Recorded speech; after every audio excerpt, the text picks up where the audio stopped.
자, 오늘 일과 마무리하도록 있습니다. 반복이니까 그렇게 다시 좀 반복을 하도록 하겠습니다. 하나님께서 우리에게 예수님을 믿을 수 있는 증거를 부활을 통해서 주셨습니다. 근데 딱 정확하게 부활을 주심을 통해서 우리가 예수님을 믿도록 만들어내신 거죠. 이게 성경적인 방법입니다.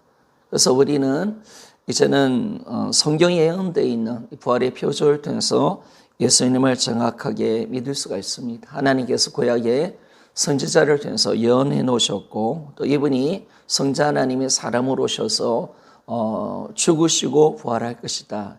이 부활의 표적을 통해서 믿으라라고 그렇게 말씀합니다. 그래서 우리가 이제는 성경의 예언대로 다 이루신 이 부활의 표적으로 우리는 믿을 수가 있습니다.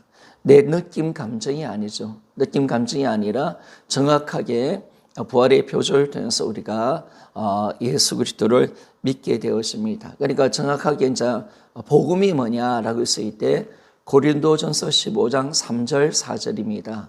성경대로 죽으시고 성경대로 그리스도께서 우리 자리에서 죽으시고 장사 지내바 되셨다가 성경대로 사흘 만에 다시 살아나서 성경대로 죽으시고 성경대로 다시 사신 거, 이게 이제 정확하게 복음인 것을 알게 됩니다. 그래서 이걸 통해서 우리가 정확하게 이분이 누구인가를 우리가 믿을 수가 있는 것입니다. 그래서 예수님도 요나의 표적밖에 없다라고 그렇게 말씀하는 겁니다. 예수님을 믿을 수 있는 유일한 증거, 이분을 우리가 예수님 믿는다면 그냥 예수님을 단순한 존재로 믿는 게 아니죠. 그냥 뭐 십자가 죽으셨다, 부활 사건 하나로 믿는 것을 아니죠. 그죠? 이 부활을 통해서 이분이 하나님이심을 믿는 거잖아요. 예수 그리스도가 창조주 하나님이시다. 전능자가 이 땅에 사람으로 이 땅에 오셨다 가셨다. 이걸 우리가 믿는 것이기 때문에 분명히 요나의 표적밖에 부활밖에는 이 증거가 없다는 겁니다. 그래서 우리는 부활을 통해서 예수님을 정확하게 믿을 수가 있습니다.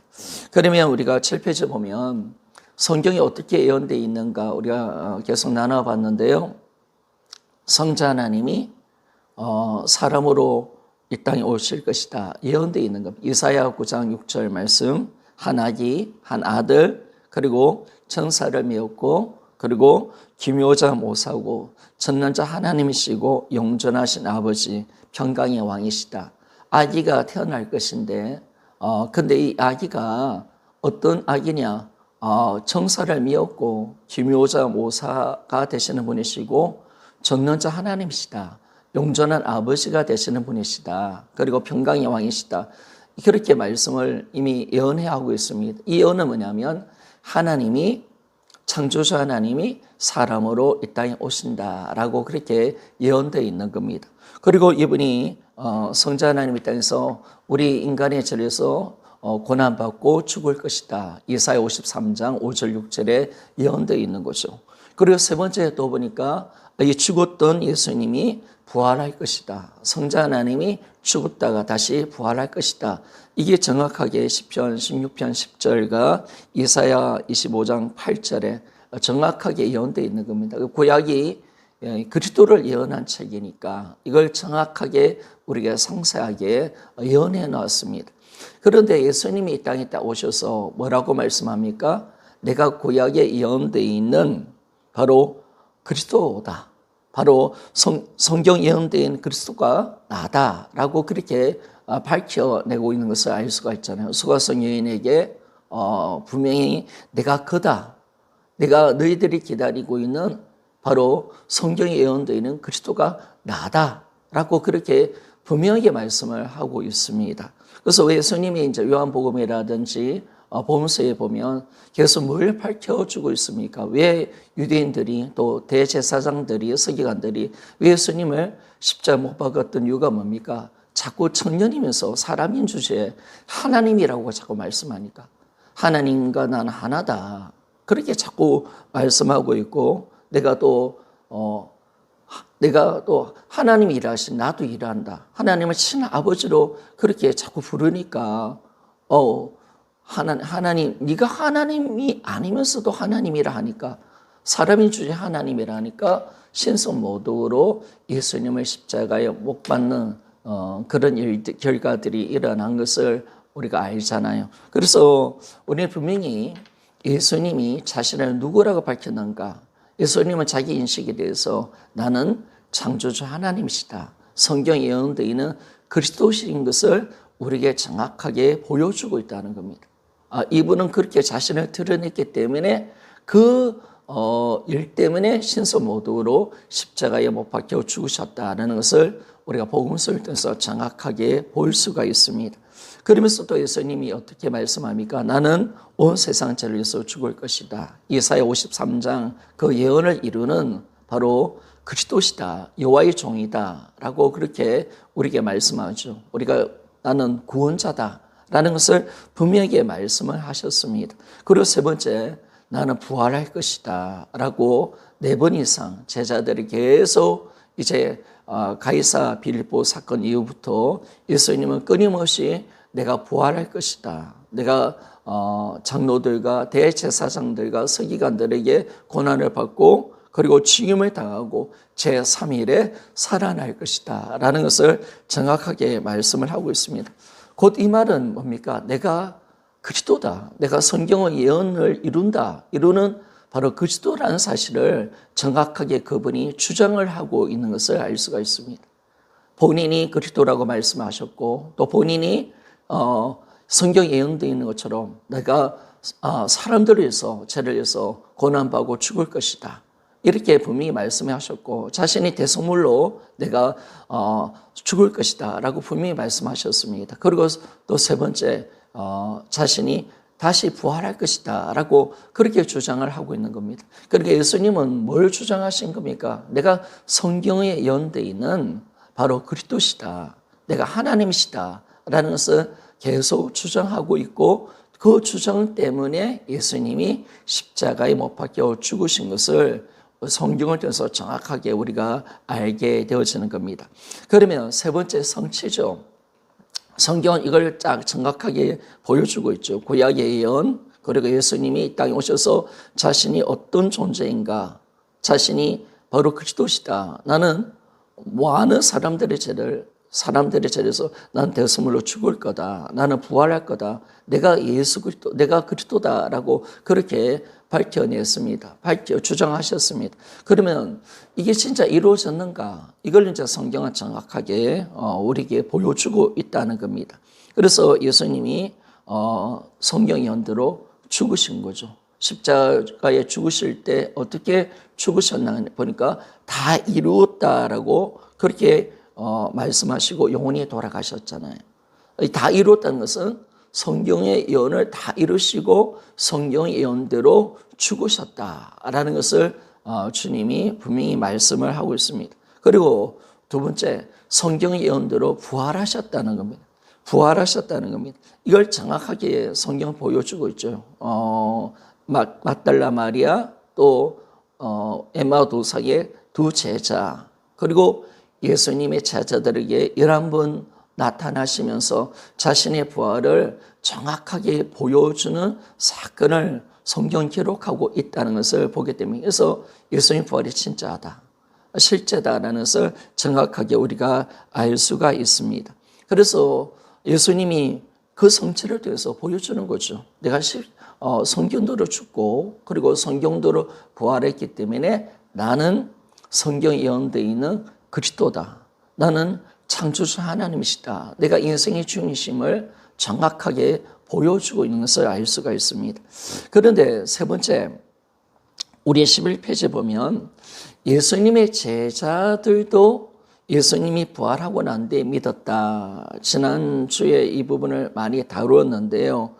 예수님의 제자들이 예수님 행하시는 많은 능력과 기적을 보았고 또 그들 자신에게도 예수님이 주신 권능으로 많은 기적을 행했지만은 예수님 십자가에 딱 죽을 때 그들의 신앙은 무너져 버렸습니다.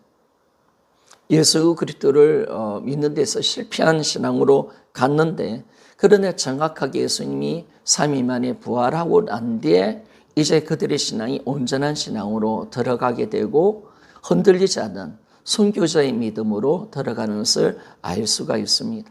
그래서 우리가 딱 보면 진짜 제자들이 언제 예수님이 믿는가라고 했을 때 예수님은 사람이셨잖아요. 그래서 제자들은 납비 선생님이라고 생각했는데 부활하고 난데 이분이 정확하게 성경 예언되어 있는 그리스도시고 창조주가 사람으로 오신 이분이 바로 예수님이시구나. 이걸 정확하게 믿었기 때문에 그들이 이제는 온전한 믿음의 사람이 되고 예수님을 믿는 믿음이 온전해지는 것을 알게 되었습니다. 그래서 성경 분명히 우리 요한복음 2장 22절에 보니까 죽은 자 가운데서 살아나신 후에 제자들이 말씀하신 것을 기억하고 성경과 및 예수의 하신 말씀을 믿었더라라고 말씀합니다.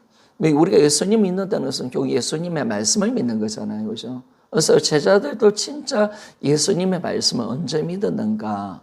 그분이 하신 말씀을 언제 이해하고 받아들였는가? 진짜 예수님을 하나님으로 어떻게 언제 믿었느냐라고 봤을 때 정확하게 예수님이 부활을 보고 그들의 신앙이 완전히 변화가 일어났구나. 이걸 우리가 확증을 할 수가 있습니다. 그러니까 부활이라는 사건이 얼마나 큰 사건인가. 우리가 이걸 알죠. 부활의 기점으로 달라지는 겁니다. 부활의 기점. 근데 우리가 예전에 보면 제자들의 변화를 부활로 보지 않고 어디로 봤습니까? 사도행전에 나오는 마가다라방에 있는 성령의 감김 사건을 우리가 본 거예요. 그리고 우리가 착각한 거죠. 잘못 본 거죠. 우리가 그래서 성령 받아야 제자들처럼 그런 복음을 전하는 자가 되고 선교자의 믿음으로 변화된다. 이렇게 생각했는데 그게 아니었다는 거예요. 진짜 예수님의 제자들의 변화는 부활이 있었습니다. 부활을 받기에 그들은 온전한 신앙이 예수님을 향한 온전한 믿음, 이번에 진짜 하나님으로 믿은 겁니다. 이분의 말씀을 하나님 말씀으로 그대로 받아들였다는 것입니다. 그래서 그들이 진짜 굴복이 일어났고 참된 믿음의 자리로 들어가 예수님과 그분이 하신 말씀을 온전히 하나님 말씀으로 그분을 하나님으로 정확하게 믿고 있는 것을 성경은 보여주고 있잖아요. 어떤 사건을 통해서 도마의 사건을 통해서 도마가 예수님을 딱 봤을 때 나의 주, 나의 하나님이십니다. 예전에 도마가 이런 고백 안 했잖아요. 예수님 제자들이 이런 고백을 안 했잖아요. 근데 요한이 뭘 보여줍니까? 이 도마의 고백을 통해서 예수님이 누구신가? 그리고 이제 제자들의 신앙을 도마를 통해서 대신 고백하게 만드는 거죠. 도마만 그렇게 고백한 게 아니죠. 진짜 예수님이 누군지를 알았다는 거예요. 알고 굴복하고 그리고 그분이 나의 주, 나의 하나님이시다라고 정확하게 믿게 된 계기가 언제냐라고 했을 때 성령의 임했던 그 마가 다락방의 사건이 아니라는 거예요, 여러분.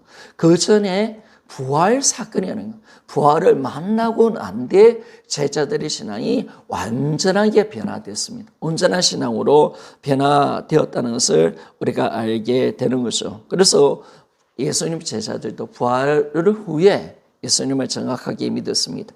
네 번째, 예수님의 제자들이 전거한 것은 예수님의 부활이다. 12페이지입니다. 우리가 예수님의 제자들이 뭘 전했는가?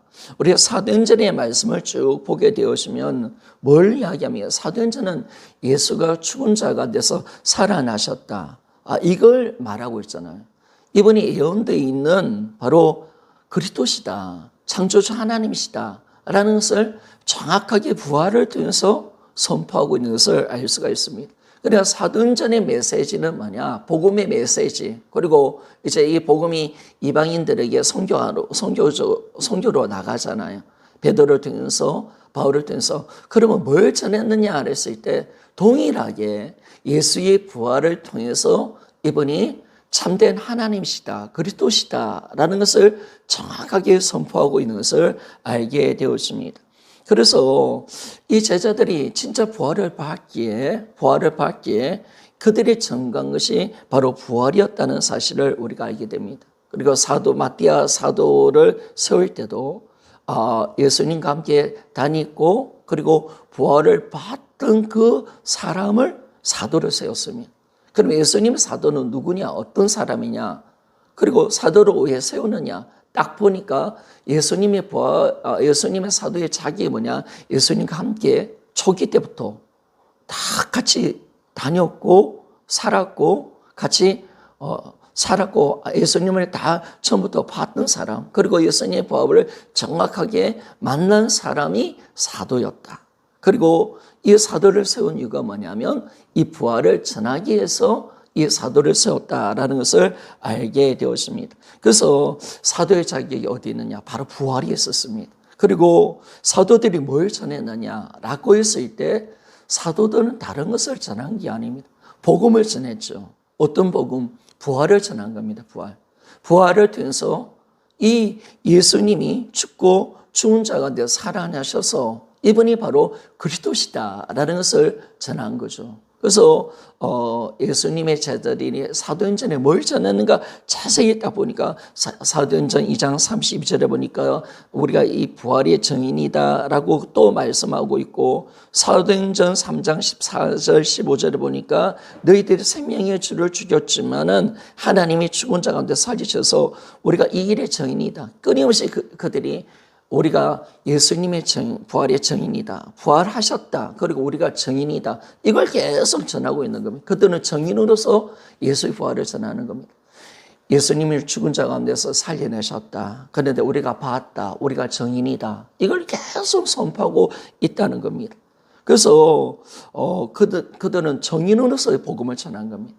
그러니까 우리가 이 부활 복음은 우리가 뭘로 전하는 겁니까? 늘 김성도 목사님이 이야기할 때 나는 증인으로 말씀을 전합니다. 이렇게 이야기하거든요. 이 말이 참 중요한 것 같습니다. 이런 복음을 전하는 자에게는 복음을 성경을 잘 해석해주고 성경 깊은 메시지를 잡아내는 거, 풀어내는 거, 강의를 하는 거, 이게 중요한 게 아니라 진짜 복음을 전하는 자라면 정인으로서 우리가 서 있는 겁니다. 정인으로서. 예수님의 제자들이 정인으로서 우리가 봤다. 우리가 그분을 만났다. 예수님이 다시 살아났다. 우리가 봤다. 이 정인으로서 복음을 전하고 있는 것을 우리가 알잖아요. 다 이 바울도 보면 이 나중에 베스도 총독이라든지 이런 사람들에게 내가 예수님 부활을 봤다는 거 자꾸 말을 하고 있잖아요. 언제 다메스 도상에서 내가 이 빛 대신 예수님을 만났다. 그래서 죽은 자 가운데서 예수님 살아나셨다. 이러면서 계속 부활을 전하고 있고, 그리고 이 부활의 증인이 자기다라고 하면서 강력하게 증인된 삶 속에서 증인의 자격으로서 이 복음을 전하고 있는 것을 알게 되었습니다. 그러면 우리가 복음을 전할 때 우리는 어떻게 복음을 전해야 됩니까? 이 부분 속에서 우리가 좀 생각할 것은 우리가 성경을 잘 해석하고 이런 게 아니라는 거예요. 정확한 복음의 정인으로서, 부활의 정인으로서 우리는 정확하게 말씀을 전달해 주는 겁니다. 정확하게 전달해 주고 우리가 정의로서 이 복음을 선포해 주는 것, 이게 정말 중요하다는 겁니다. 그래서 우리는 뭐냐면 이제 성경대로 이 사실을 전하는 거죠. 예언돼 있고 예수님 주장하셨고 성취되었고 그리고 제자들이 봤다. 이걸 우리가 계속 정인된 입장으로서 이렇게 우리가 예수님 믿는 거다라고 소개해 주는 거, 이게 어쩌면 진정한 복음을 정확하게 전달해 줄 수 있는 방법인 것 같습니다. 그러니까 성경을 해석해 주는 게 아니라 성경 있는 그대로 일어난 사건 그대로 정인의 입장으로서 복음을 전해 주는 거. 저는 우리가 제자 입장이 되어서 제자 입장이 되어서 우리가 이 복음을 전해 주는 겁니다. 그래서 성도들이 이게 진짜구나, 이게 진짜 사실이구나, 이 복음이 진짜 맞구나, 이걸 우리가 전해준 역할이 우리의 사명임을 말씀해 주고 있다는 것입니다. 물론 이들이 예수님 제자들이 그냥 능력으로 자신의 힘으로 전한 건 아니고요. 사도행전 4장 33절에 보니까 큰 권능, 성령의 큰 권능으로 부활을 전가한 겁니다. 그죠? 성령의 큰 권능으로 부활을 전하는 이 놀라운 역사가 일어났기에 수많은 영혼들이 굴복되는 놀라운 역사들이 일어났습니다. 다섯 번째, 오늘 새로운 부분이죠. 제자들은 예수님의 부활을 증거하다가 고난을 당했고 순교했다라고 그렇게 말씀을 합니다. 자, 우리가 딱 보여주면 예수님의 부활을 전할 때 만만한 건 아니었잖아요. 초대교회 제자들의 어떤 모습들을 보면, 근데 이들이 고난받고 심지어는 순교까지 가는 그런 자리까지 나가는 것을 알 수가 있습니다. 자, 사도행전 4장 1절에서 3절입니다. 사도들이 백성들이 말할 때 제사장들과 성전 맡은 자와 사도개인들이 이르러 백성을 가르침과 예수를 들어 죽은 자 가운데서 부활하는 도 전함을 싫어하여 저희를 잡음에 날이 이미 저문고로 이튿날까지 가두었으나 라고 말했습니다. 제가 밑에 읽겠습니다. 만약 이들이 부활을 목격하지 않았다면 생명 위협 때문에 예수님을 부인했던 베드로가 목숨 걸고 예수님의 부활을 전가하는 삶을 살 수 없었을 것이며, 또한 예수님의 제자였던 야고보 또한 선교자가 될 수 없었을 것이다. 더 분명한 것은 예수님의 대적자였던 사울 바울이 그 인생을 바쳐 예수님의 부활을 전가하는 사람이 되었다는 것이다 라고 말씀합니다. 그래서 이 사도행전을 쭉 보게 되어지고 보면서 이 복음을 이제 전하는 거죠. 정인이 되었으니까 전하는데 많은 고난을 받습니다. 심지어는 순교까지 당하는 그런 현장을 그들이 경험하게 되었습니다. 그런데 분명히 우리가 여기서 볼 것은 뭐냐면, 제자들이 이 극적인 변화, 그들이 십자가 달리실 때 예수님이 다 도망갔는데 그들의 삶이 변화되고 이제 복음을 전하는 자가 되고, 심지어 복음을 이 부활을 전하는데 고난을 받습니다. 그리고 심지어 순교까지 합니다. 이걸 통해서 우리가 알 수가 있다면, 이들은 부활을 진짜 봤다는 겁니다. 목격했다는 겁니다. 이게 중요한 거죠, 여러분. 부활은 우리가 어떤 이해하고 우리 어떤 이 부활을 지식으로 잡는 게 아니죠. 우리가 지금 이 부활은 뭐냐면 진짜 일어났느냐 일어나지 않았느냐, 예수님의 제자들이 이 부활을 보았느냐 안 보았느냐, 이게 중요하잖아요. 그죠? 근데 예수님 제자들이 정확하게 보면 어떻게 되냐면, 이 실제 예수님의 부활을 이들이 보았다는 거예요. 보았기 때문에 어떻게 되냐면 복음을 전하고 부활을 전했고, 뿐만 아니라 이 목격했기 때문에 생명 위험이 있을지라도 이제 뭐냐면 목숨 걸고 자기가 만났던 이 예수 그리스도, 이 부활하신 예수님을 전하고 있는 것을 알 수가 있습니다. 여러분, 사람은 쉽게 생각해 보면 뭐 답은 나오죠. 각자를 위해서는 목숨을 던질 수는 없습니다. 진짜 일어나지 않은 어떤 사건을 내가 꾸며내는 이야기라면 그것을 전하기 위해서 내 목숨은 던질 수가 없는 거죠.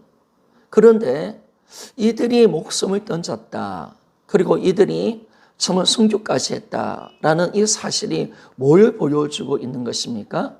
정확하게 이들이 부활을 목격했다, 보았다라는 겁니다. 정확하게 보았기 때문에 이들이 정확하게 이 복음을 위해서 삶을 살고 희생을 당하고 그리고 순교까지 가는 참여까지 나오는 것을 알 수가 있습니다. 또 우리가 더 정확한 것은 뭐냐면, 이 예수님의 대적자였던, 교회를 핍박했던 이 사울이었던 바울이 그가 완전히 꼬꾸라져 버리잖아요.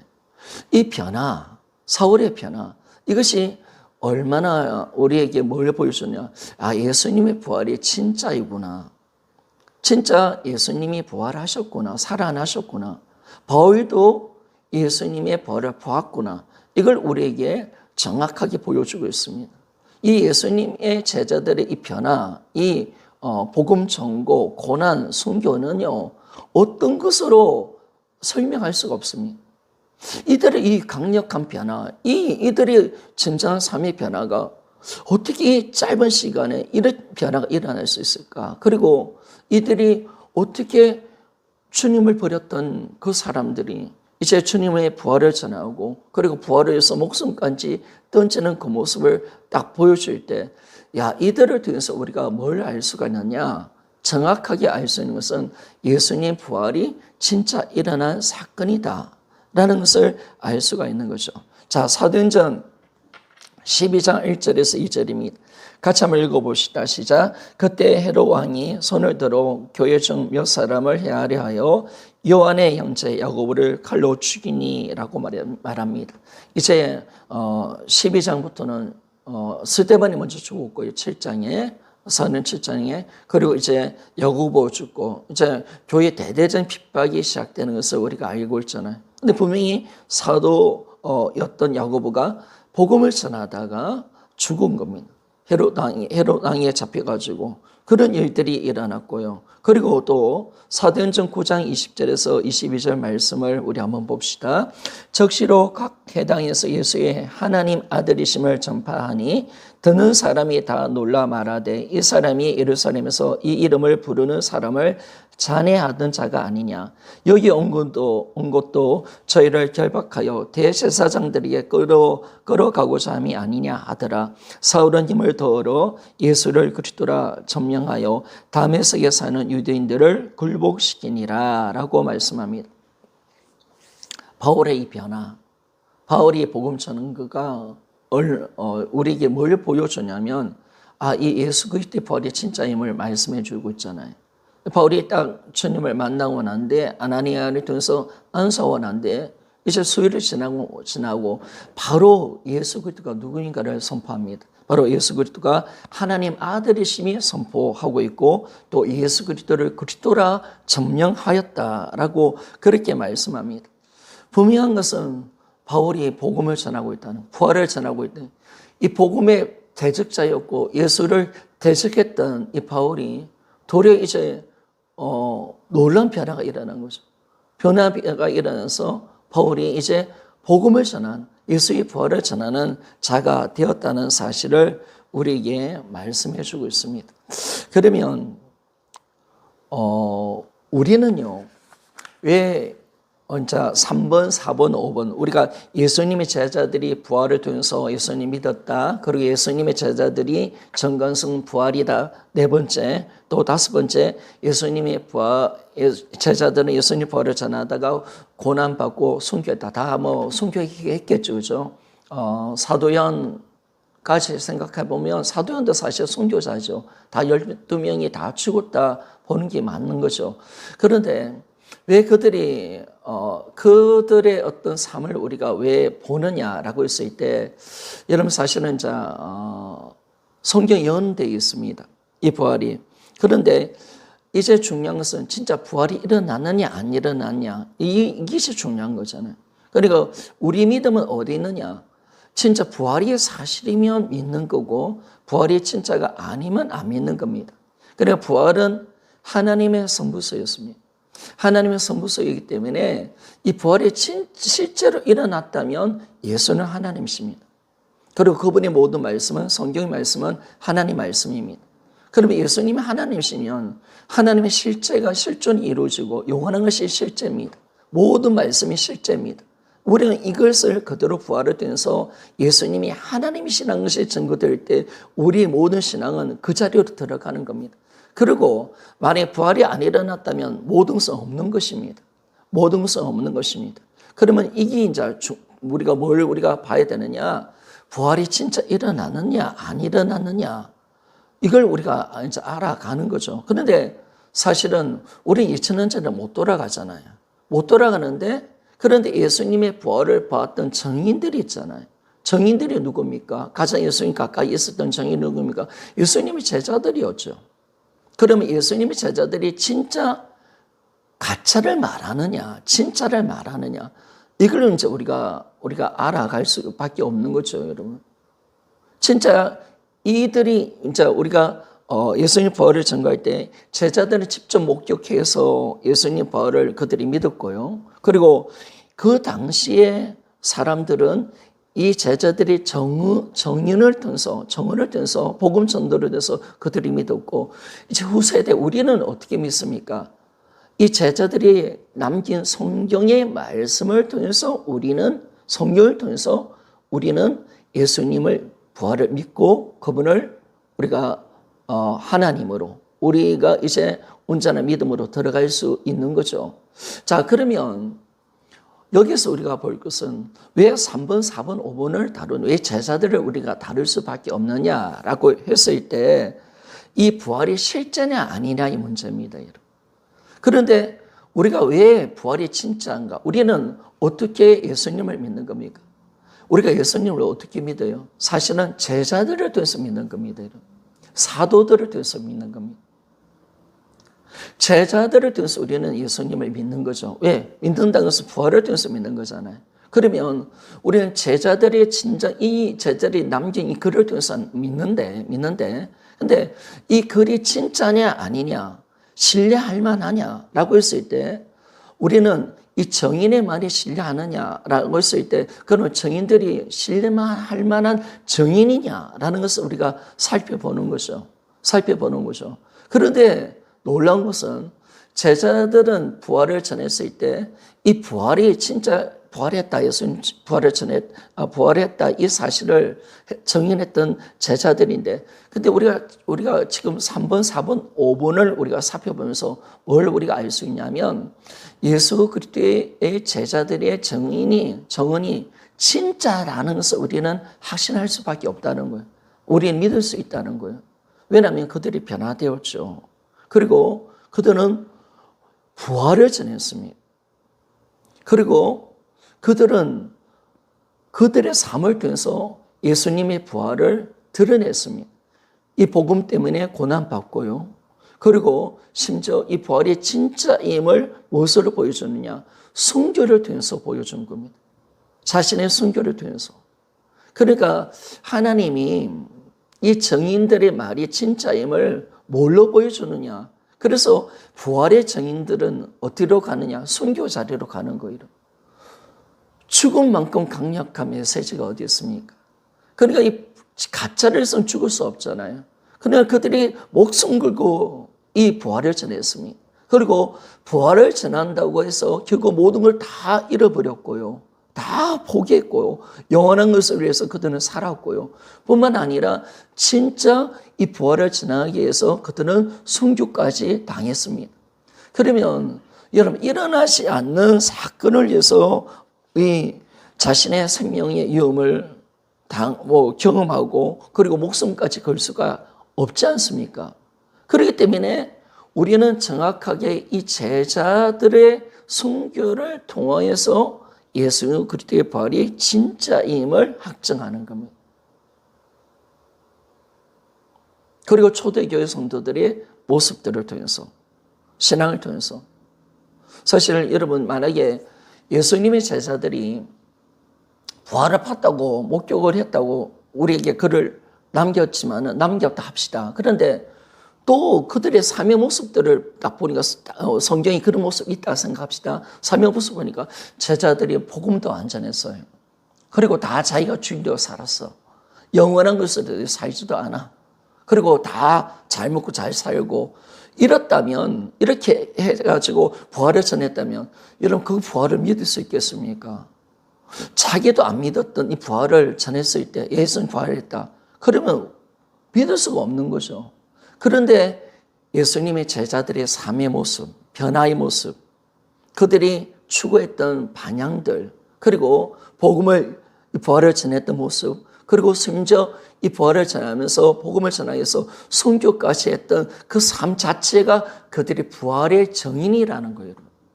철저히 부활의 정인의 삶을 그들은 살아간 거예요. 그래서 하나님은 부활의 정인을 죽일 수밖에 없는 거죠.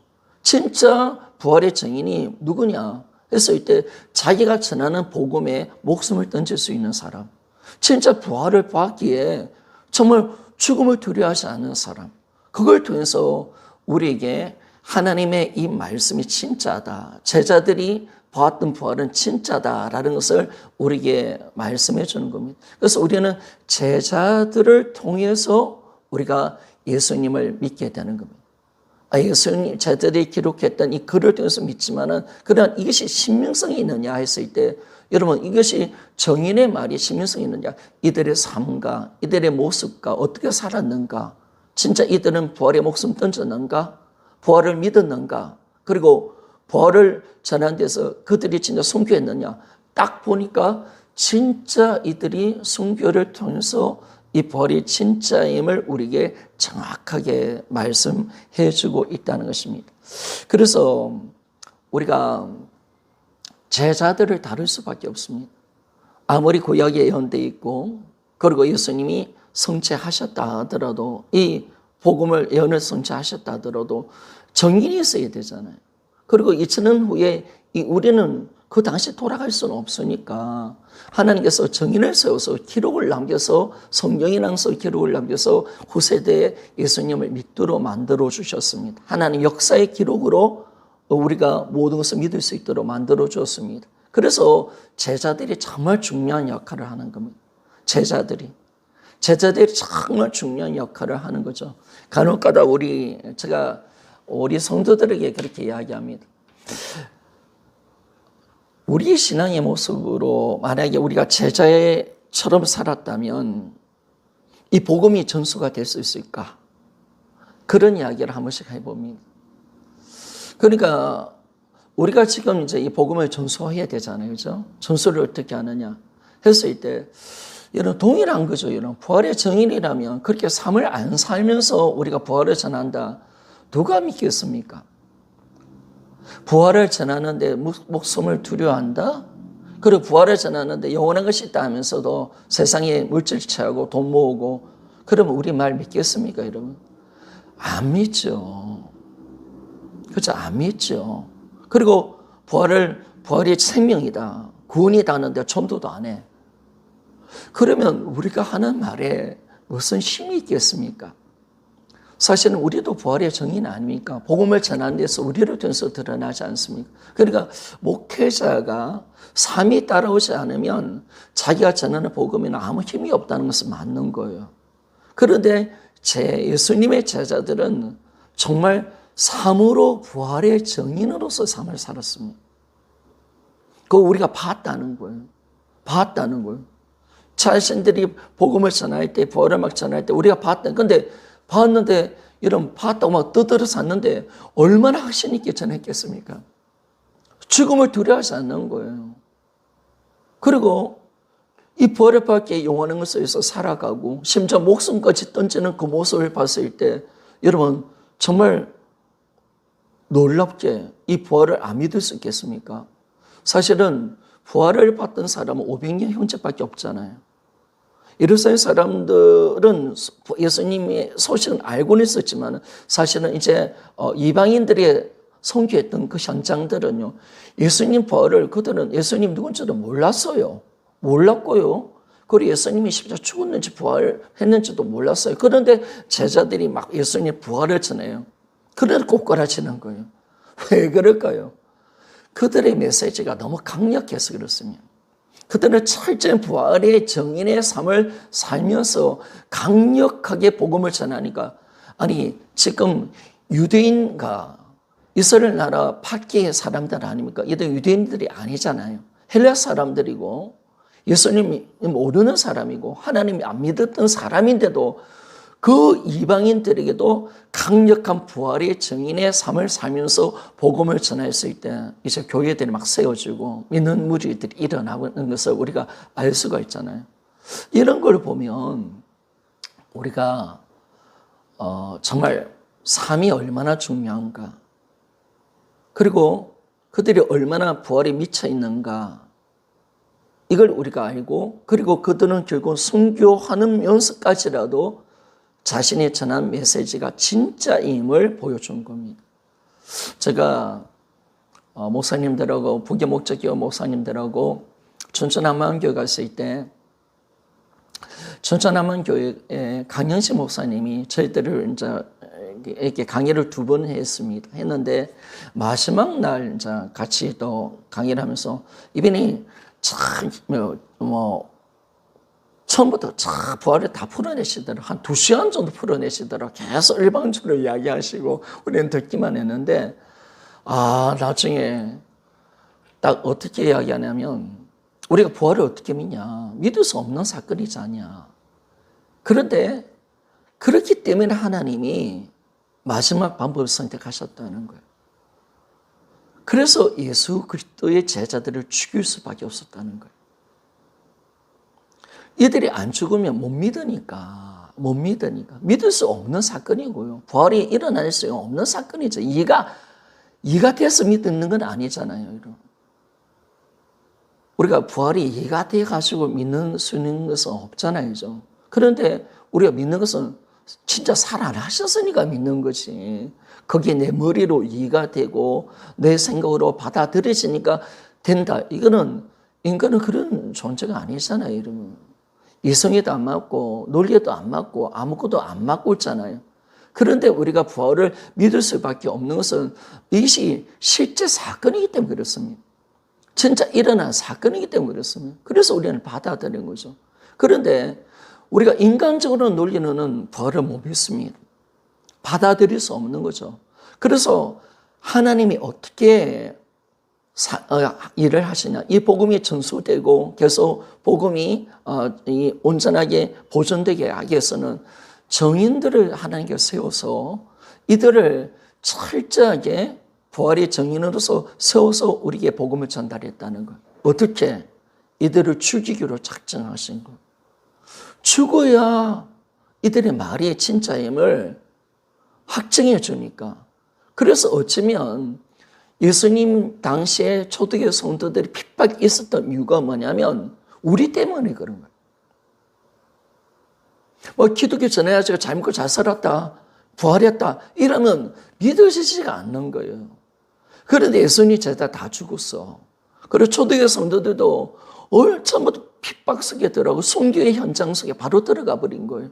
그리고 이제 안 되니까 지하무덤 카타콤 가운데 들어서 고통을 받으면서 몇백 년을 견뎌내는 현장을 우리가 딱 보고 있잖아요. 이러니까 진짜 이 부활했구나, 예수님. 제자들의 말이 진짜 맞구나. 제자들은 진짜 보았구나. 보았기 때문에 제자들의 말을 정인의 말을 우리가 그대로 믿고 예수 그리스도의 부활을 우리가 확증하고 예수 그리스도를 나의 주, 나의 하나님 믿을 수가 있는 거고 우리는 이제 예수님이 하나님이시기에 이제 예수님의 모든 구원의 사건, 예수님의 십자가의 사건이 다르게 해석되어지고 하나님이 죽으셨구나. 그러니까 이 영원한 제사가 되는 것이고 하나님의 영원한 사랑이 드러나게 되는 것이고 성경의 모든 말씀을 믿을 수 있는 이 엄청난 자리로 우리를 이끌어가도록 만들어버린다는 거예요. 그러니까 이 복음에서 이 제자들의 역할은 굉장히 중요한 겁니다. 이들을 죽으면 안 되는 거죠, 여러분. 이들은 반드시 살아나야 됩니다. 이들이 없으면 복음이 전달되지 않아요. 그래서 예수님이 이 제자를 지키는 거예요, 여러분. 예수님이 철저하게 제자를 지키잖아요. 십자가에 달릴 때 가룟 유다한테 배반을 달릴 때 철저하게 제자를 지켜내잖아요. 왜냐하면 이들은 정인이니까. 이들이 본 것을 전해줘야 인류가 사니까. 그죠? 이들은 그 복음을 전하다가 죽어야 우리 성경의 말씀을 우리가 그대로 받아들일 수 있으니까 이들을 아끼신 거예요, 여러분. 이들을 지켜낸 거죠. 이들은 인류를 살리는 그 일을 감당하는 거죠. 왜? 예수님이 부활을 전하지 않으면 안 되잖아요. 그래서 이 예수님의 제자 역할이 그렇게 중요한 겁니다. 그래서 우리가 왜 예수님, 구약의 예언, 그리고 예수님 주장, 성취 이렇게 해서 끝마치면 되는데 왜 제자들을 다루느냐, 다루느냐. 그러면 이 부활이 진짜냐 가짜냐 이걸 우리가 다시 한 번 더 확정할 수밖에 없다는 거예요.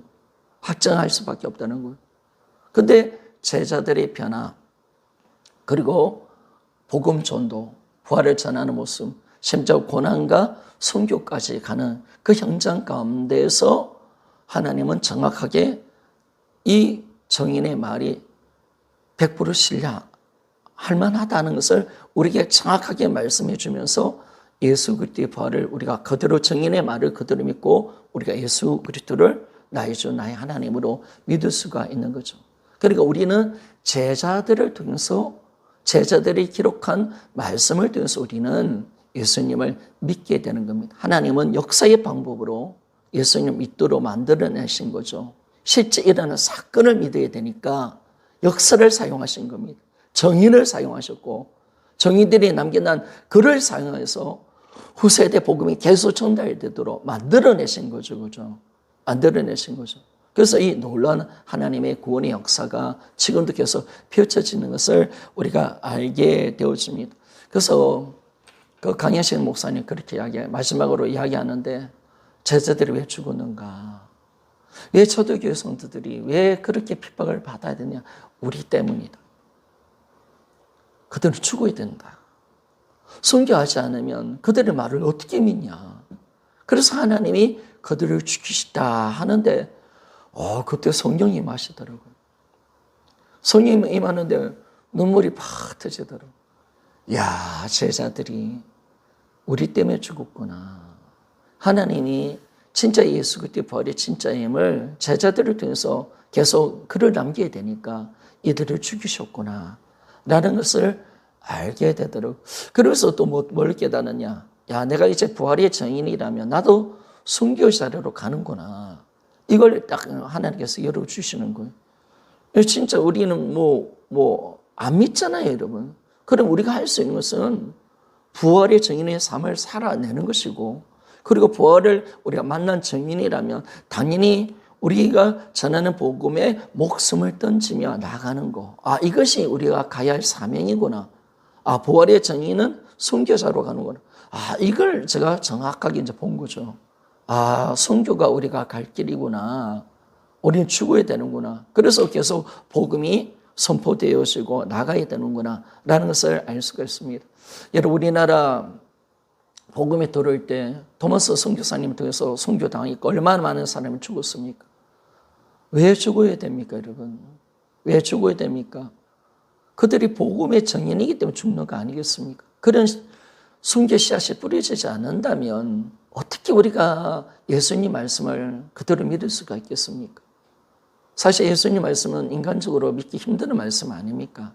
그런데 그들이 뿌려진 이 순교의 현장 속에 수많은 고난과 고통 속에 온전한 믿음의 부활의 증인의 삶을 살았던 그 믿음의 선배들이 있었기 때문에 이 복음이 전달이 된 겁니다.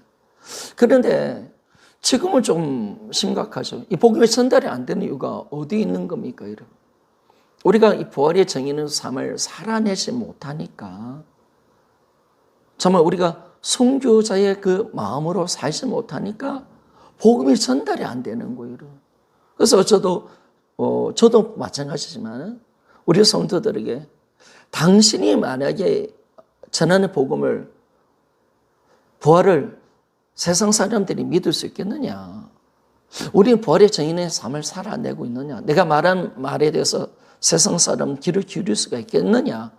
라고 그렇게 질문을 던져볼 때가 있습니다. 그래서 만약 우리가 이렇게 부활의 증인을 못 살아난다면 우리가 전하는 이 복음은 중단될 수밖에 없다. 그렇게 말을 하는 거죠. 그래서 이 제자들이 왜 죽어야 되는지를 우리가 정확하게 알 수가 있고, 그것을 통해서 우리는 뭘 확정할 수 있느냐? 예수의 부활이 진짜임을 확정할 수가 있습니다. 부활이 진짜 일어난 사건임을 확증하는 것. 그럴 때 우리 신앙은 이제 완전한 신앙, 예수가 부활하셨다, 이 하나의 공식. 그러면 예수 그리스도 하나님이십니다.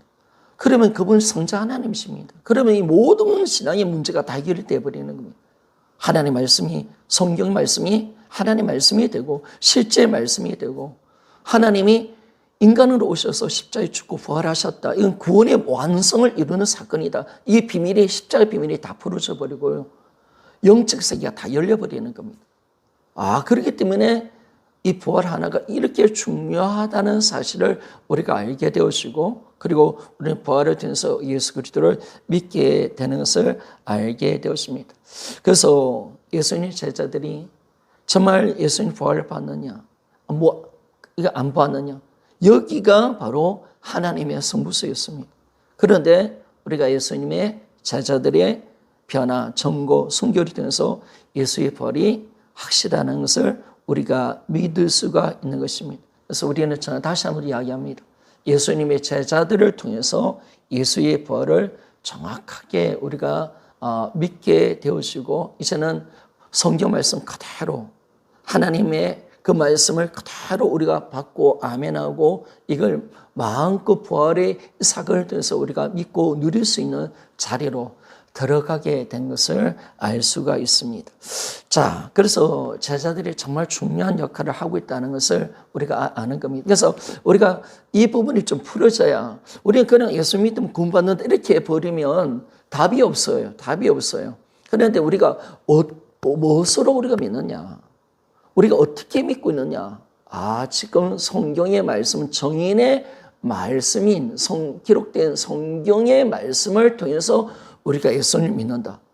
저도 이 부분을 전혀 생각하지 않았거든요. 근데 부활복음을 딱 잡아보니 이게 심각한 문제인 거예요. 내가 진짜 예수님을 믿는 이유가 어디 있냐? 내가 믿을 수 있는 방법이 뭐냐? 그건 내가 믿는가? 그게 아니더라고요. 내가 믿어주는 거, 성령이 임해서 그냥 믿게 해주는 거, 모르고 다 하나님의 은혜겠어요, 여러분. 은혜인데, 그런데 분명히 우리는 부활을 확정해야 됩니다. 부활이 확정 안 되어지면 믿을 수가 없는 거죠, 여러분. 그리고 우리 믿으면 부활이 진짜냐 아니냐 이게 문제 아닙니까? 그죠? 기독교는 거기에 있는 겁니다. 그러니까 우리가 다시 들어오는 거죠. 잘못된 신앙이 이게 부족한 거죠. 예전에 신앙이 복음이 구멍이 많이 나 있었고 우리 신앙이 부활의 근거가 아니니까 내가 오늘 성령이 오셔서 그걸 믿게 만들어 주더라. 이런데 나중에 보면 신앙이 문제가 생기잖아요. 증거가 없으니 흔들리잖아요. 진짜 예수님이 하나님이나 사실 천국과 지옥이 진짜 있을까? 막 이러면서 의심이 막 들어오잖아요. 그죠?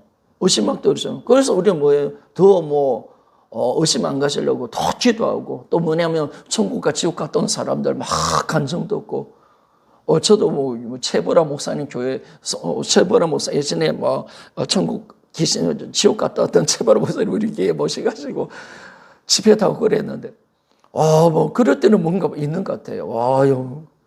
그런데도 뭔가 찜찜함, 뭔가 불안, 확증되지 않은 어떤 불신들이 내 마음속에 있다란 말입니다.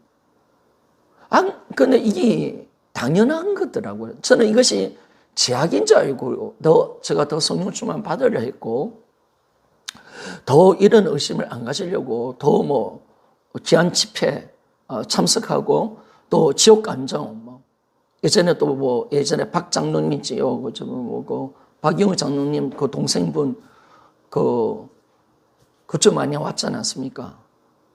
가난 기도원 옆에 양산에 있는 감리산 기도 그런 분들을 지옥 감정 천국 감정 들으면서 맞아 있는 거야. 이렇게 갔거든요. 그런데도 뭔가 진지만 의심이 들 때마다 회개합니다. 이렇게 갔는데 이거는 당연하더라고. 당연해. 그래 이게 내가 잘못이 아니라 이 복음이 안 돼 있으니까 항상 그럴 수밖에 없고 또 뭐냐면 신앙이 문제가 생기면 파도 같은 문제가 생기면 내 믿음이 흔들려 버리더라고요. 그런데 이게 왜 그러냐 그랬을 때 이것이 우리의 잘못이 아니었다는 거예요, 여러분. 한국교회의 문제였고요. 그리고 복음의 문제였습니다. 부활이 확정되지 않으니까 우리가 부활에 대해서 예수님을 안 믿는 걸 전체가 흔들려 버린 거죠. 그런데 이제는 흔들리지 않는 이유가 뭐냐면 부활하셨잖아요. 증거가 있잖아요. 부활하시기에 천국의 지옥은 사실이잖아요, 여러분. 예수님의 말씀은 하나님의 말씀, 부활의 증거가 있잖아요, 여러분. 예수님이 하나님이시다. 너무 확실한 증거, 부활이 있잖아요, 여러분. 증거가 있으니까 뭐가 흔들리겠습니까? 그러니까 우리가 이 부활이라는 것을 확증한다는 것이 너무 중요한 겁니다. 반드시 이리로 가야 합니다, 여러분. 반드시 확증받고 든든하게 세워지고 그 확증 속에 사실 위에 내가 영적으로 경험하고 그리고 또 내가 체험하는 건 좋습니다. 그러나 내 체험, 내 경험이 다른 사람의 경험과 같동 이것이 천국, 지옥 같던 것이 천국과 실존, 지옥의 실존이 될 수는 없는 거죠, 여러분. 그러나 부활이 정확하게 모든 것을 믿을 수 있도록 확실한 증거가 부활입니다. 그러니까 우리가 하나님은 부활의 성부수를 걸 수밖에 없고 그리고 부활이 진짜 일어난 일이냐 아니냐 우리는 그렇게 조사할 수밖에 없습니다. 그리고 결국은 제자들을 통해서 이 부활이 진짜임을 우리가 알고 정말 이제 부활을 확증할 때 우리 믿음은 온전한 믿음으로 들어갑니다. 하나님의 말씀을 그대로 믿는 믿음, 흔들리지 않는 믿음으로 그대로 들어가서 우리는 더 이상 고민할 필요가 없는 거예요. 예수의 부활이 있으니까. 확실한 증거가 있는데 뭐가 두렵겠습니까? 흔들리겠습니까? 증거가 있는데. 이런 증거가 있으면 뭐가 두렵겠습니까? 이러면 흔들리지 않는 거죠. 확실한 증거가 딱 있으니까 우리가 이제 믿음이 굳건해지고 흔들리지 않는 믿음의 자리로 들어갈 수가 있게 되는 것입니다. 자, 그래서 여섯 번째, 우리는 이제 부활을 확정했습니다. 그러니까 여러분들이 이 부분들을 좀 더 고민하셔야 되고, 그리고 제자들이 진짜 부활을 받느냐, 여러분들이 한 번 더 조사를 해보는 시간도 필요한 것 같습니다. 정확하게. 자, 그러면 여섯 번째, 13페이지 여섯 번째. 성경 예언대로 부활하신 예수님은 하나님의 아들이시다. 우리 이제 부활을 확정했습니다. 예언되어 있고 주장하셨고 성취되었고, 그리고 예수님이 부활이 진짜 일어난 실제 사건이다라는 것을 제자들을 통해서 확정했습니다. 그렇죠? 그러면 확정했기 때문에 우리는 뭐냐면 성경에 예언되어 있는 부활하신 예수님을 하나님의 아들이시다. 부활을 통해서 예수 그리스도를 바로 하나님의 아들 그리스도 창조주 하나님으로 그대로 믿을 수가 있다는 겁니다. 이 부활이 진짜 중요한 겁니다. 이 부분만 되어지면 다 되는 겁니다. 이 부분만 되어지면 다 되는 겁니다.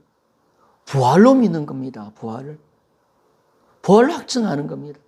자, 그래서 제가 읽겠습니다. 부활의 표적을 통해서 예수님이 구약 예언대로 이 땅에 오신 하나님의 아들, 성자 하나님이신 것이 전명되었다라고 그렇게 말씀합니다. 그래서 늘 이야기하시면 우리가 예수님을 믿는 이유는 이분이 죽으시고 부활하셨기 때문에 이것이 실제 일어나는 사건이기 때문에 믿는 겁니다. 부활이기 때문에 믿는 거죠. 다른 것 어떤 이유도 없습니다. 우리는 예수님이 성경 예언대로 죽으시고 부활하셨기에 이걸 확정했기 때문에 우리는 부활을 통해서 예수님을 정확하게 성경의 말씀 그대로 믿을 수가 있게 되는 것입니다. 그래서 예수님이 이 부활의 표정을 통해서 정확하게 이 땅에 오신 하나님 아들, 성자 하나님이심을 우리가 믿게 되었습니다. 자, 요한복음 20장 27절에서 28절. 자, 읽겠습니다. 도마에게 이르시되 내 손가락을 이리 내밀어 내 손을 보고 내 손을 내밀어 내 끄리에 넣어보라. 그리하고 믿음 없는 자가 되지 말고 믿는 자가 되라. 도마가 대답하여 가로되 나의 주시며 나의 하나님이시니이다 라고 말했습니다. 도마가 분명히 주님을 만났고 부활을 통해서 주님과의 굴복되어지는 모습을 보게 되어지고, 로마서 1장 4절입니다. 성결의 영으로는 죽은 자 가운데서 부활하여 능력으로 하나님의 아들로 인정되셨으니 곧 우리 주 예수 그리스도시니라. 인정되셨다, 인정된다 이 말보다는 선포되셨다. 개역개정 새 성경이죠. 새 성경에는 선포되셨으니라고 했습니다. 이 선포되었다는 것은 뭐냐면 하나님이 우주 가운데 드러내셨다는 거예요. 밝혀 보여주셨다는 거예요. 선포하셨다는 거예요. 그냥 뭐 한 사람은 사는 선포한 게 아니라 모든 인류에게 그냥 그대로 이분이 부활을 통해서 하나님의 아들이시다 이렇게 선포하셨다는 거예요. 끝냈다는 거예요. 다 믿을 수 있도록.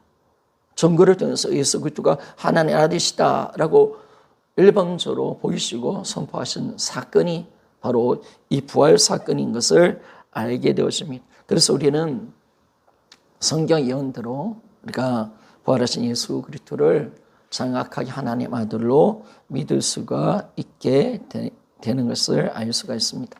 자, 14페이지에 넘어가겠습니다. 제임스 보이스의 부활입니다. 읽겠습니다. 부활이 얼마나 중요한 것인가 하는 것은 기독교 시대의 최초의 순간들로부터 찾아볼 수 있다. 그리스도를 따르던 남자들과 여자들은 그를 믿었으나 그가 붙잡혀 십자가에서 처형되자 그 믿음을 모두 땅에 묻어버리고 말았다. 그러나 사흘 안에 즉 부활이 있은 후에 그들의 믿음은 다시 삭을 틔우고 그들은 십자가에 못 박히셨으나 부활하신 구세주의 복음을 세상에 전파하러 나섰다. 부활은 예수 그리스도께서 바로 그가 자신이 누구라고 주장하셨던 바로 그 존재이심과 또 그가 이 땅에 오시어 성취하고자 하셨던 바로 그것을 이루셨음을 증거하였다. 자, 이 말이 참 귀한 말씀인데요. 부활은 뭐냐면 예수님이 자신이 내가 이런 자다 주장했던 것을 주장했던 그 존재였다는 것. 예수님 누구라고 주장하신 겁니까? 창조주 하나님이시다. 내가 그리스도시다 라고 말씀하셨잖아요. 내가 바로 성자 하나님이시다. 이 부활에 대해서 예수님은 이 부활은 예수님이 자신이 누구라는 그 존재가 되었다. 드러나게 하셨다라고 말하고 있고, 그리고 그분이 이 땅에 오셔서 성취하고자 하셨던 그 이 일을 이루셨다는 것을 증거하는 것이었다라고 말을 하고 있습니다. 바로 예수님이 이 땅에 오셔서 부활을 통해서 부활하셨기에 예수님 십자가의 사건을 통해서 예수님이 인류를 살려내신 그 일, 내가 이 땅에 와서 죽고 부활해서 아버지 뜻을 이룬다 했잖아요. 그죠? 아버지 뜻. 그죠? 많은 사람이 됐음을 주고, 그리고 나를 믿어 모든 사람이 영생을 받고 다시 살려내는 거. 이걸 하나님 예수님이 이루시겠다고 했는데 부활을 통해서 이것을 이루었다는 것을 증거하고 있다는 것입니다.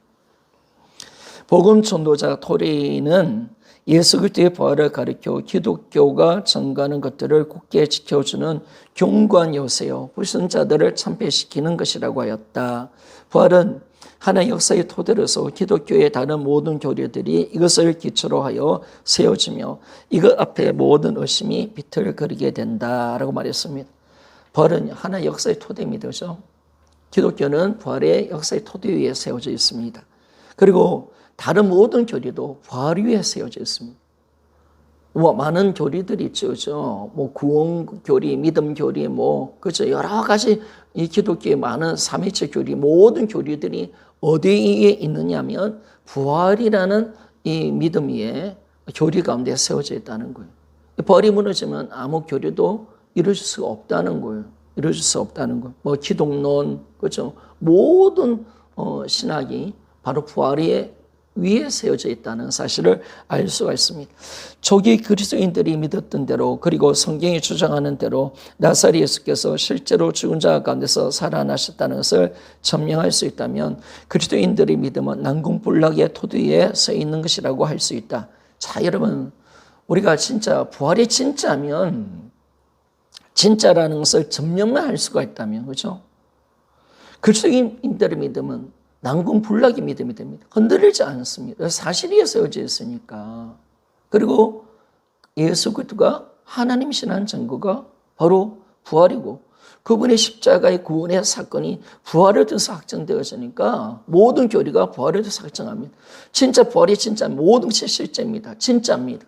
그렇기 때문에 난공불락의 믿음으로 우리가 들어가게 된다는 겁니다. 흔들릴 수 없다는 겁니다.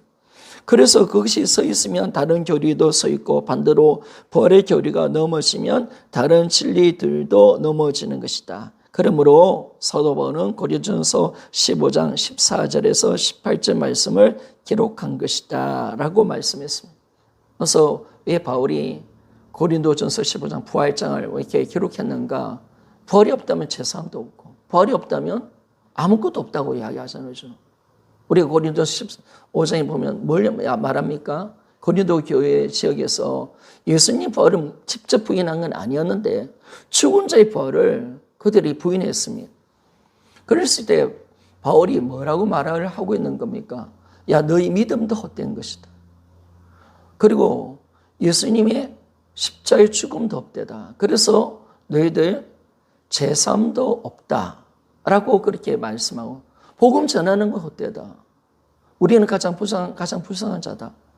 우리 모든 것 다 헛되다. 이렇게 이야기하잖아요. 왜냐하면 부활이 있기 때문에 모든 것이 있는 겁니다. 부활이 있기 때문에. 부활이 없다면 아무것도 기독교는 없는 겁니다. 그런데 우리가 용감하게 부활도 제대로 이해 안 하고 뭘 믿는다. 참, 우리가 어떻게 그렇게 믿었는지 모르겠어요. 분명히 성경은 부활을 굉장히 강조를 하고 있는데 사도들은 부활을 통해서 모든 걸 풀어내고 있는데 여러분. 사실 여러분들이 부활을 딱 관점으로 복음의 관점으로 딱 이런 모든 복음서를 보고 또 사도행전을 보고 서신서를 보면 성경이 다 풀립니다. 여러분. 그들이 뭘 가지고 지금 성경을 풀어내고 있고 뭘 말을 하고 있는지를 다 부활의 관점이었습니다.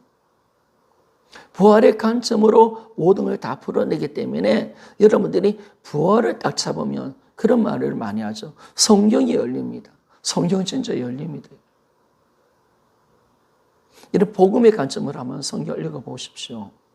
부활이라는 관점을 통해서 예수님 누구신가? 부활이라는 이 관점 속에서 성경을 딱 대보면 성경이 지금 어디서부터 시작되고 어떻게 풀어가는가를 딱 보면 모든 것이 부활입니다, 여러분. 그래서 바울도 부활이 없다면 아무것도 없죠, 여러분. 예수님이 그리스도일 수도 없고죠. 하나님이 살아있다는 것도 우리가 믿을 수도 없는 거죠. 부활이 없다면 십자가도 의미가 없는 거고요. 아무것도 없습니다.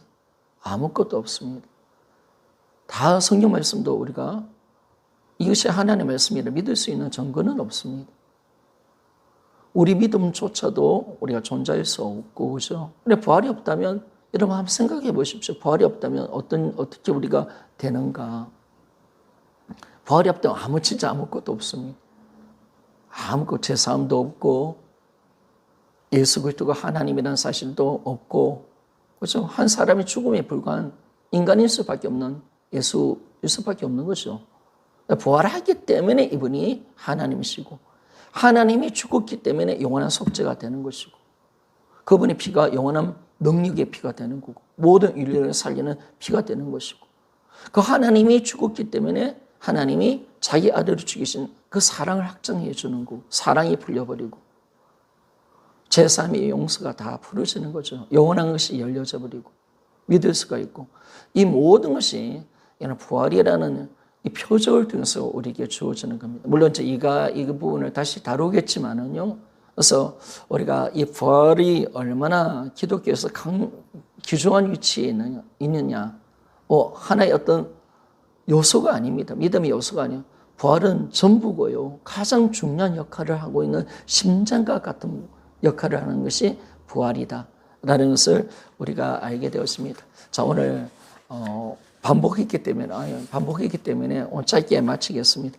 진도가 지난번 어중간하게 남아가지고 그랬는데, 여러분 우리가 오늘 반복했지만 다시 한 번 더 우리가 나눌 수 있는 것은 우리는 부활을 통해서 우리가 정확하게 믿는 겁니다. 근데 여러분들이 신앙생활을 처음에 쉽게 믿으면 안 됩니다. 정확히 우리가 연구해야 되고 고민해야 되고, 부활이 진짜 일어나는 사건인가, 이런 것들을 어느 사람들은 꼭 그렇게 해야 됩니까? 라고 그럼 믿으면 안 됩니까? 이렇게 말하는 사람들이 참 많더라고요. 여러분, 그렇게 되면 나중에 신앙은 흔들릴 수밖에 없습니다. 우리 인간이라는 존재는요, 그냥 막연하게 믿어나면 그렇게 믿음도 막연해지는 거예요.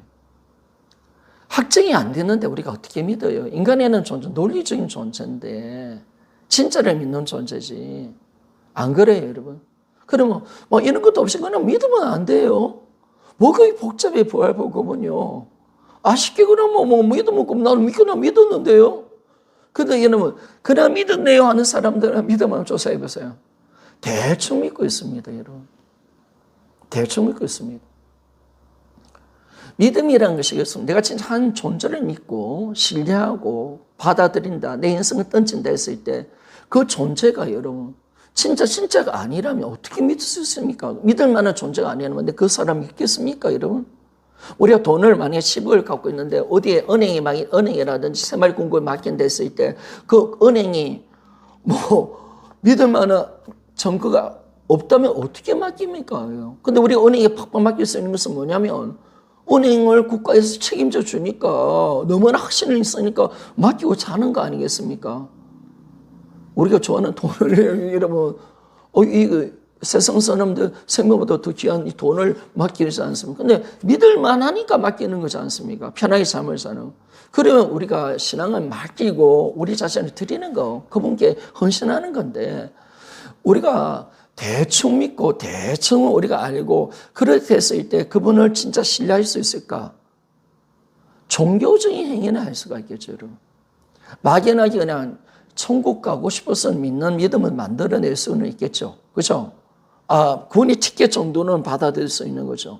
그런데 내 삶 속에 그분을 주인으로 믿고 내 인생을 그분께 의지하고 신뢰하고 그분의 말씀을 순종하고, 여러분 절대로 못합니다. 절대로 못합니다. 이런 성도들 신앙을 여러분들이 조사를 해야 돼요. 여러분. 절대로 못합니다. 그들은 왜 순종하지 않는가? 여러분 안 믿어져서 순종 안 하는 겁니다. 여러분. 믿음이 문제라니까. 막 순종하지 않은가? 왜 순종하지 않아? 왜 말 안 들어? 왜 그러면 지옥 가? 막 이래도요. 성도들을 불순종합니다. 왜 불순종하느냐라고 했을 때, 이런 우리가 예전에는 그냥 그들이 연약하고 막 이래서 불순종하다고 생각했는데, 그게 아니라 그들의 믿음이 하나님을 온전히 믿을 만한 믿음이 되어 있지 않은, 복음을 모르니까 신뢰가 안 되는 거예요. 관계가 안 되는 걸 주니까. 부활을 통해서 정확하게 믿지 않으니까, 확증이 없으니까 그들이 어떻게 내가 확증도 안 되고 믿을 수 없는 하나님을 어떻게 믿고 그래서 내가 그 말씀대로 순종하고 내 자신을 던지고 포기합니까? 절대로 안 됩니다, 여러분. 해라도 못합니다. 우리라도 못하죠, 여러분. 그런데 우리는 성도들을 보고 대충 가르치고 난데 복음의 확증도 안 좋은데 믿으라. 이렇게 가니까 여러분 그게 믿어집니까? 그래서 우리가 뭘 하는 겁니까? 정확하게 복음을 다루는 거고 부활을 통해서 정확하게 우리가 예수 그리스도를 믿는 것임을 가르쳐주고, 그리고 진짜 예수님이 부활하셨다. 진짜다 진짜 이거. 이분이 진짜 성경인대로 죽고 부활하신 그리스도시다. 살아계신 하나님이시다. 이게 진짜로 믿어질 때 굴복이 일어나는 거고요.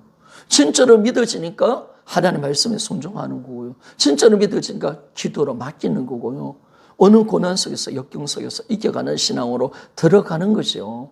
그게 확증이 안 되는 사람들은요, 이런 복음이 안 되는 사람들이 온전한 믿음으로 들어간다. 이런 절대로 있을 수 없는 일입니다. 그래서 우리는 가르쳐준. 근데 우리가 예전에 어디로 들어가느냐 보니까 한국교회가 너무 강하게 성령 역사가 일어나니까 성령이 충만함을 받지 못해서 그런 거야. 성령 충만 받으면 돼. 이렇게 들어간 거죠. 그러니까 매일 믿음이 없으면 너 기도 작게 해서 그런 거야. 성령 충만 받아야 돼. 전부 다 그걸로 다 간 거예요. 그래서 성령 충만 받자. 기도 더 열심히 하자. 성경 좀 더 많이 읽어봐. 막 그러면서 막 돌리는 거죠. 그런데도 우리 신앙의 문제가 해결되지 않았던 거죠. 그래서 성령 충만 받으면 물론 우리가 그 자리에 갈 수 있는데 성령 충만 꺼지잖아요. 늘 성령 충만할 수는 없지 않습니까? 그런데 이 복음이 딱 부활을 통해서 확정해 주니까 우리 믿음이 흔들리지 않는 믿음으로 들어가게 되는 거죠. 내가 성령 충만하든 안 하든 느끼든 안 느끼든 이제 그거와 상관없이 사실 앞에 서는 믿음이 되어지는 겁니다. 사실이니까 믿는 거죠. 사실이니까 여러분 우리가 믿든 안 믿든 진짜니까. 예수님 부활하신 진짜면 예수님이 하나님이시니까. 그분이 하나님이시면 내가 믿든 안 믿든 느끼지든 안 느끼든 부활이 진짜니까 우리는 믿을 수밖에 없는 거죠. 여러분. 하나님 말씀은 그대로 믿을 수밖에 없는 거죠. 그래서 우리가 이렇게 가는 거예요. 그래서 왜 우리가 부활하는지를 우리가 정확하게 알고 확실하게 우리가 이걸 다뤄야 됩니다. 그래서 성도들이 문제 제기를 자꾸 하는 거죠. 문제 제기를 주고 여러분들도 간혹 저를 만나면 강의를 들으면 저 김준호 목사는 왜 저렇게 문제 제기를 많이 하나? 그냥 넘어가면 안 되나? 나는 쉽게 믿었는데 제가 이렇게 복음을 전하면 이게 사모님한테 그렇게 이야기해요. 목사님 그렇게 꼭 어렵게 믿을 필요 있습니까? 나는 쉽게 믿었는데요. 이런 사모님들이 계셔요. 그런데 그게 그러면 안 된다는 거예요. 쉽게 믿으면 안 된다는 거예요. 정확하게 믿어야 되고 증거를 통해서 믿어야 되고 확증을 해야 된다는 거예요. 그래서 우리는 오늘 뭘 다루었습니까?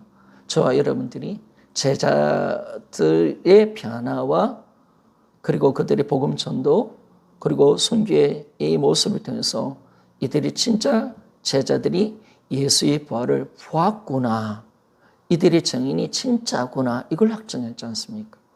이게 확증하면 안 되면 그래서 진짜 예수님의 제자들이 순교해야 될 이유가 여기 있는 겁니다. 당위성. 이들은 반드시 죽어야 됩니다. 그러니까 참 감격스럽지 않습니까? 하나님께서 우리에게 부활을 통해서 믿는 믿음을 만들어내기 위해서 예수 그리스도의 제자들을 다 죽이셨다. 고맙고 감사하고 또 제자들에게 미안하기도 하고 초대의 성도들이 고난이 나를 위한 것이구나. 나에게 이 믿음을 만들어내 이 부활의 복음을 전해주고 싶었어. 이들이 이런 고난을 받았구나. 하나님이 위대한 역사를 순교의 현장을 만들어내셨구나. 피 역사를 우리에게 이 복음을 전달시켜 주기 위해서 정인들을 세워서 정인들의 말이 진짜임을 보여주기 위해서 순교시켰구나. 이럴 때 저는요 진짜 감동스럽더라고. 눈물이 나더라고. 하나님의 그 위대하신 그 사역과 섭리 그리고 제자들이 죽일 수밖에 없었던 하나님의 애탄 마음 그리고 제자들이 그들이 왜 자기가 죽어야 되는지 그들은 알고 있었던 거예요. 제자들에게도 고마움 그들의 피가 아니었다면 순교가 아니었다면 내가 어떻게 부활을 확증할 수 있을까? 어떻게 이 복음을 받아들일 수 있을까? 라고 생각하니까 크게 눈물과 감사하니까 나오는 거죠. 그래서 우리가 참 감사한 거죠. 이제 우리가 해야 할 일이고, 이제는 우리가 해야 할 일이고요. 이제 우리가 부활의 증인으로서 우리가 전하는 복음의 진짜임을 이제 진짜 보여주는 거죠. 이게 이제 우리의 사명이고요. 그렇게 살아야 되고, 그리고 우리가 정말 영원한 것을 위해서 살고, 또 이 복음을 전하면서 목숨을 던지는 그 현장까지 가야 세상 사람들은 죽기로 돌아온 역사들이 일어나겠죠. 그래서 우리가 이제 제자들은 그 사명 감당했고 시대들마다 부활의 증인들이 있었고 그들은 순교의 피를 보여줬고 신실한 믿음의 모습을 보여주었기에 이 복음이 지금까지 우리까지 왔지 않습니까? 130년 전에 선교사님들이 그 신앙을 보여줬기에 우리가 이 복음을 받아들이지 않습니까? 그들이 얼마나 많이 죽어갔습니까? 혼두병으로 얼마나 많이 죽었습니까? 얼마나 조선을 사랑했습니까? 그 신앙이 우리까지 온 거잖아요. 그럼 우리가 이제는 그렇게 살아야 되고 우리 부활의 증인이 되어서 우리가 전한 이 복음 진짜임을 우리가 이제 드러내지 않는다면 복음은 앞으로 심각한 위기 가운데 들어가게 될 것이다 라는 것을 우리가 아는 거잖아요. 우리 계속 복음을 전수해 줘야 되는데 우리 때 끊지만 안 되잖아요. 그래서 우리가 이 삶이 우리 안에 있다는 것을 알고 우리 또한 부활의 증인으로서 신실한 믿음의 삶을 살아가는 우리 모두가 되어지기를 원합니다.